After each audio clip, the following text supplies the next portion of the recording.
here we have Marissa Cardulo, who is a graduating senior from Rhode Island. And the good news for her is that she has a job. She's going to be working in retail for Victoria's Secret, which is part of the Limited brand. So her talk today is also on art and fashion, but a little bit later than Surrealism, for 1960s.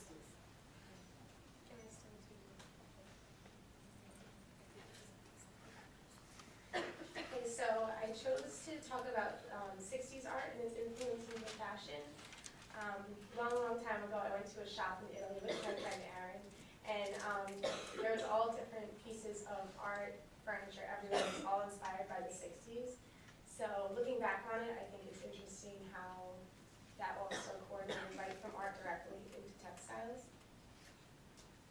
So why should we even study the evolution of art throughout the 1960s? During this time, there was an explosion of consumerism.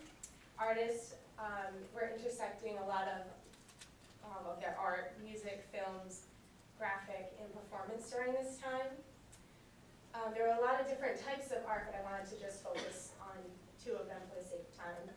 So you have pop art, which was aimed to connect advertising with art. It mocked a lot of brand loyalty, which did embrace consumerism as well. Minimalism art created pure geometric art to explore physical properties of space, as well as the human experience. I wanted to further research a specific style that repeats or almost makes a comeback in a different form than its origin. A lot of younger kids I see running around with like op art on their shirts and on their sneakers, but little do they know it comes from the 1960s. Optical art is also known as pop art. It's been an art movement that started throughout the duration of the 1960s, and it developed into various other expressions of design. Here we can further understand the use of artwork and its influence on textile and apparel designs over the years.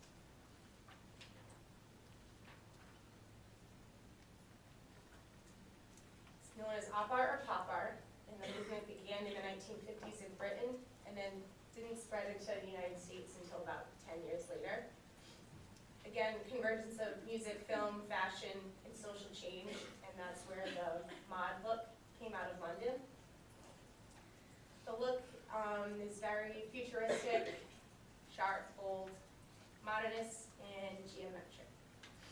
For the first time, this style allowed young people to have more options of what to wear, so it became sort of a statement for them. A lot of times, too, optical art creates optical illusions, hence the name optical art. One of those designers is Andy Warhol. I'm sure we all know of him. He's the leader in the pop art movement of the 1960s and brought focus to the commercial culture of the United States. He gave audiences his personal reaction to abstract art and design using satire. He often advertised the use of everyday, common products. A lot of his things now, I think it's still funny that his art years ago was old products, but we still see them today, even though those products have changed or using different colors to advertise them, but we still see his work today. He did say that museums are like department stores, which to me connects directly how art is influenced directly into textiles. Here is his piece of the Campbell's soup. I'm sure you've all seen it. And then on the right is how that formed directly into a garment to wear. It's a paper dress that was also popular during the 1960s. These designs soon became garments of clothing and accessories that we still see today. And another one of his examples, some of these ones are more modern. They're not, they're sort of like how his work came into today. So that's the newer edition of the suit dress.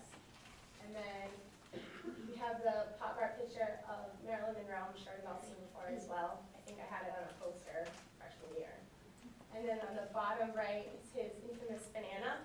The banana was actually put on an album cover, and it was an actual peel off of the album cover, and it was meant to symbolize that we were unveiling the layers of music in the album. that city is extremely rare and popular. So another style of art that I chose to discuss was minimalist art. It's more simplified subjects to basic elements, and it's art that is more related to nature. We use a lot of industrial materials to create. It involves vertical and horizontal elements, and it represents two opposing forces together, such as positive and negative, masculine and feminine. Minimalist art is a naturalistic balance with energy within the universe. This picture shown is called Stack by Donald Judd.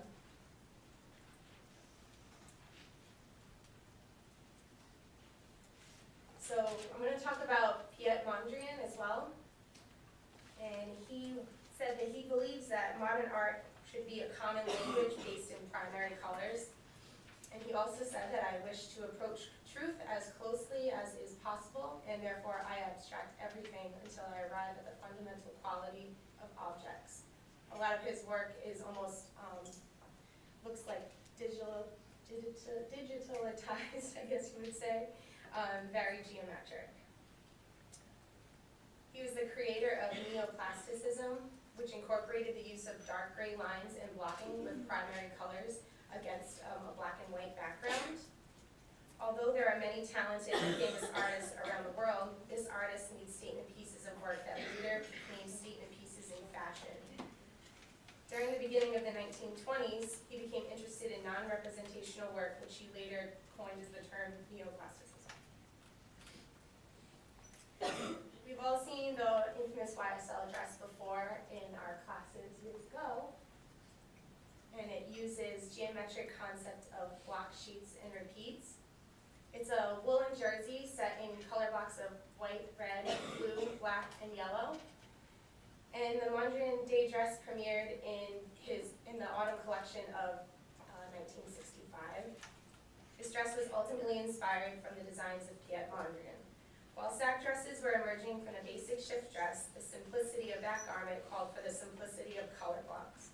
YSL was inspired by the flat lines of contemporary artists of the 1960s, and thus created this artistic sensibility. So how is that used in fashion today? I was Googling different types of garments that use that inspiration now. So on the left is a piece from Kate Spade called the Multi-Mondrian. Interpreted differently because it's use of colors, but even though it still has the blue, yellow, and pink tones, it's just changed slightly for its own interpretation. And even in one of those lines has vertical lines within it, just again showing how inspiring that piece was from the original painting. And on the right is from modcloth.com. I found it on Amazon, and it's called Mod Around the Corner. It gives a different line, almost gives it like a drop waist.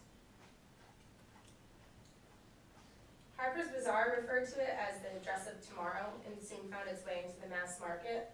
The collection became so prevalent that it inspired a range of imitations in the form of shoes, bags, and swimwear.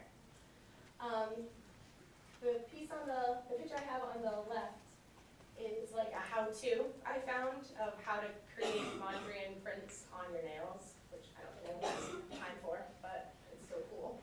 And then on the right, I found a lot of like different collections of things that you could piece together to incorporate those colors and that geometric look. And the swimsuit on top, I couldn't figure out if it's painted on or if it's an actual bathing suit that you can buy, but it's still amazing to me how one piece of artwork can be manipulated in so many ways. And then we have Nicki Minaj wearing something like it. Clearly a different silhouette. Obviously hers is way tighter.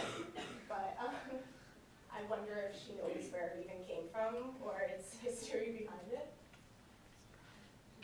And then we have Beyonce wearing a swim piece inspired by the Mondrian work of art as well.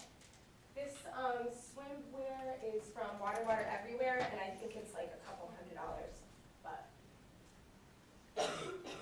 I also found that art goes into home textiles as well, so it's important to remember that textiles go into furniture as well. The artistic influence and styles does transfer directly into interior design, And homes today are still decorated in this retro style.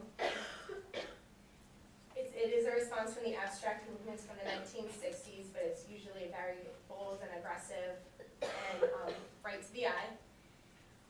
The new manufacturing materials during that time allowed for different pieces of furniture. So now, at this time, we have plastic and we have acrylic, so we have a bigger availability to make more than just plain square or rectangle pieces. They have a lot of S-shaped or egg-shaped furniture, and it was relevant to the space age look that was going around during that time too. And an interior designer named Werner Canton was popular in multi-purpose furniture design in sculptural shapes. This picture is actually from ldecor.com. So this is like a home that someone has pretty currently. This isn't like from the 60s. This is how someone chose to decorate now. So even how that art is still used today. On the top is more of an inspiration on how to make your living room look pop art, and on the bottom is more of a minimalist art. I think the one on the right was a hotel lobby, but these are like from now. These aren't from years ago. And there's a lot of websites that have like do-it-yourself and like how to make your room look retro. And it all says that you should incorporate art pieces that are familiar to pop culture today and not just taking an Andy Warhol picture and posting it into your living room. And you should be fun and quirky and add a lot of character into your pieces. So the takeaway message is that art is everywhere. All of us in our major, I think, already know that, but I think it's important to remember that art does directly transfer into textile design and inspiration. So thanks for listening. Does anyone have questions?